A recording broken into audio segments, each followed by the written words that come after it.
வணக்கம்.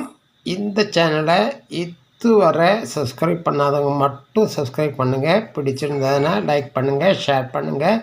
பக்கத்தில் இருக்கிற பெல் ஐக்கானை கிளிக் பண்ணுங்கள். நன்றி. வணக்கம். மார்கழி மாத ராசி பலன்களை பார்த்து வருகிறோம். இன்று நாம் பார்க்கவிருக்கின்ற ராசி விருச்சிக ராசி. 16/12/2024 அன்று சூரியன் விருச்சிக ராசியிலிருந்து தனுசு ராசிக்கு நகர்கிறார். மார்கழி மாதம் பகவானுக்கு உகந்த மாதமாகும். கர்ண பரமாத்மா நான் மாதங்களிலே மார்கழி என்று மார்கழி மாதத்தை சிறப்பித்திருக்கிறார். மார்கழி மாதத்தில் பஜனைகளும் இறை வழிபாடும் மிகுந்திருக்கும். நாமும் இறைவனை வணங்கி அவருடைய அருளாசியை பெற்று நலமடைவோம். இந்த மார்கழி மாதத்தில் கோள்களின் நிலையை பார்க்கலாம். ரிஷபத்தில் வியாழன், கடகத்தில் செவ்வாய், கன்னியில் கேது, விருச்சிகத்தில் புதன், தனுசில் சூரியன், மகரத்தில் சுக்கிரன், கும்பத்தில் சனி, மீனத்தில் ராகு அமர்ந்திருக்கிறார்கள். மார்கழி 15 சுக்கிரன் கும்பத்திற்கு இடப்பயிற்சி ஆகிறார். மார்கழி 17 புதன் தனுசிற்கு இடப்பயிற்சி ஆகிறார். மார்கழி 16 ஆங்கில புத்தாண்டு பிறக்கிறது. அனைவருக்கும் அட்வான்ஸ் புத்தாண்டு நல்வாழ்த்துக்களை தெரிவித்துக் கொள்கிறேன்.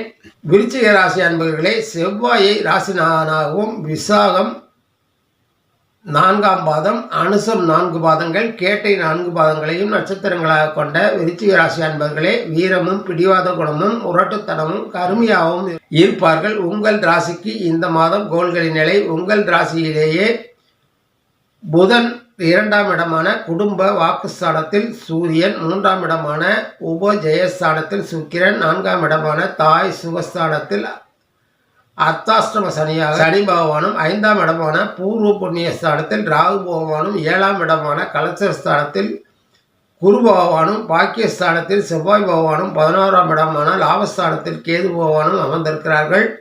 மார்கழி 15 சுக்கிரன் 4ஆம் இடமான சுகஸ்தானத்திற்கும், 17ஆம் தேதி புத பகவான் குடும்ப வாக்குஸ்தானத்திற்கும் சென்று அமரவிருக்கிறார்கள். இதனால் என்ன நற்பலன்களை சந்திக்க வைக்கிறீர்கள் என்பதை பார்க்கலாம். குரு, சந்திரன், கேது நற்பலன்களை தரவிருக்கிறார்கள். இந்த மாதத்தில் சுக்கிர பகவானால் பொன் பொருள் ஆபரணங்கள் கிடைக்கும். எதையும் சந்திக்கும் திறமையும் சாமர்த்தியமும் அதிகரிக்கும். நினைத்ததை நினைத்தபடியே நடத்தி முடிக்கும் திறமை உண்டாகும். பல வகை முன்னேற்றம் உண்டாகும். அதிகாரம் பண்ணும் தலைமை பதவி உண்டாகும்.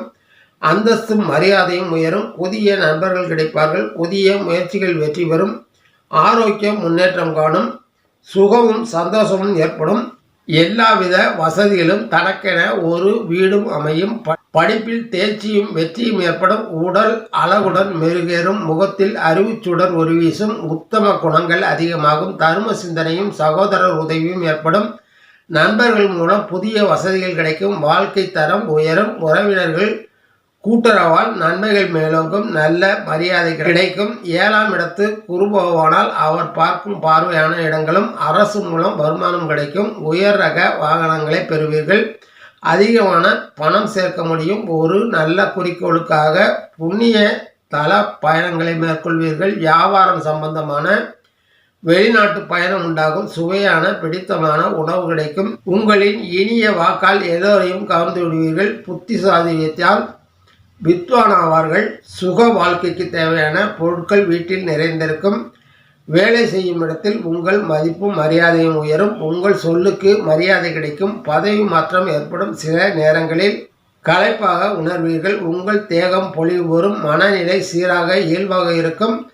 துணையுடன் உறவில் முன்னேற்றம் ஏற்படும். அவருடைய ஆலோசனையை ஏற்று வெற்றிகளை குவிப்பீர்கள். குடும்ப உறவில் முன்னேற்றம் ஏற்படும். குழந்தைகளின் மேல் அக்கறை காட்டுவீர்கள். அவர்களின் எதிர்காலம் முன்னேற்றம் குறித்து திட்டமிடுவீர்கள். ஆரோக்கியத்தை பொறுத்தவரை சிறிதாக முன்னேற்றம் காண்பீர்கள். தேகப்பொழிவு கூடும். மருத்துவ செலவுகள் தவிர்க்க முடியாததாக இருக்கும். குடும்ப உறுப்பினர்களின் ஆரோக்கியத்திலும் அதிக அக்கறை காட்ட வேண்டியிருக்கும். கல்வி கற்கும் மாணவர்கள் சற்று மந்தமான நிலையிலேயே செயல்படுவார்கள். ஆனாலும் தேர்ச்சி பெறும் மதிப்பெண்களை பெற்று விடுவார்கள்.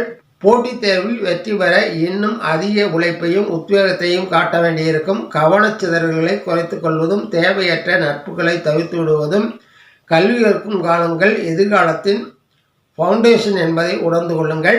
கலைஞர்கள் சற்று சிரமங்களை சந்திக்க வேண்டிய மாதம் இது. வாய்ப்புகள் குறையக்கூடும். வருவாய் மந்தமாகும். புதிய வாய்ப்புகளை பெற ஒரு சில மாதங்கள் பிடிக்கலாம். வெகுஜன ஆதரவை பெறுவீர்கள். ப்ராஜெக்ட்களில் அதிக கவனம் செலுத்துவது வருங்காலத்திற்கு நல்லது. அரசியல்வாதிகள் தங்கள் நிலையை உயர்த்தி கொள்ள அதிகம் மெனக்கடுவார்கள். அரசியல்வாதிகளின் வாழ்வு ஒரே மாதிரியாக செல்வாக்குடன் திகழ்வதில்லை. எப்போது என்ன நடக்கும், என்ன மாற்றங்கள் நிகழும் என்பதை அறுதியிட்டு அறிய முடியாத ஒரு நிலைதான். காற்றுள்ள போதே தூற்றிக்கொள் என்ற பழமொழி அரசியல்வாதிகளுக்காகவே உருவாக்கப்பட்டது என்றே நினைக்கிறேன். நாளை நடப்பதை யார் அறிவார்? கவனமுடன் உங்கள் அரசியல் பயணத்தை தொடருங்கள். தொன்று தொட்டு வரும் நம் பழக்க வழக்கங்களும் நம்முடைய முன்னோர்கள் விட்டு சென்ற நற்பண்புகளும் நம்பிக்கைகளும் காலத்திற்கு காலம் மாறிக்கொண்டுதான் வருகின்றன. கால மாற்றத்திற்கு தகுந்தாற்போல் நம்மை மாற்றிக்கொண்டு நம் முன்னே ஓடிக்கொண்டிருக்கும் சமுதாயத்தை விட்டு பின்தங்கி விடாமல் முன்னோக்கி நகர்வதை நன்மை பயக்கும். காலத்தில் ஒவ்வாதவற்றை விட்டு விலகி செல்வது நமக்கும் நமது சந்ததியினருக்கும் நாம் விட்டு செல்லும் கொடையாக இருக்கும். இந்த மாதம் நற்பலன்கள் மிகுந்தும் அசுப பலன்கள் குறைவாகவே நடைபெறும். அசுப பலன்கள் கருத்தில் கொண்டும் எங்கும் எப்போதும் கவனமுடன் செயல்படுங்கள். இறைவன் என்றும் உங்கள் பக்கம். இந்த மாதம் சக்தியின் மைந்தன் முருகப்பெருமானை வணங்கி அவர் நல்லாசியை பெற்று நற்பலன்களை மேலோக்கிக் கொள்ளுங்கள். நன்றி, வணக்கம். மீண்டும் சந்திப்போம்.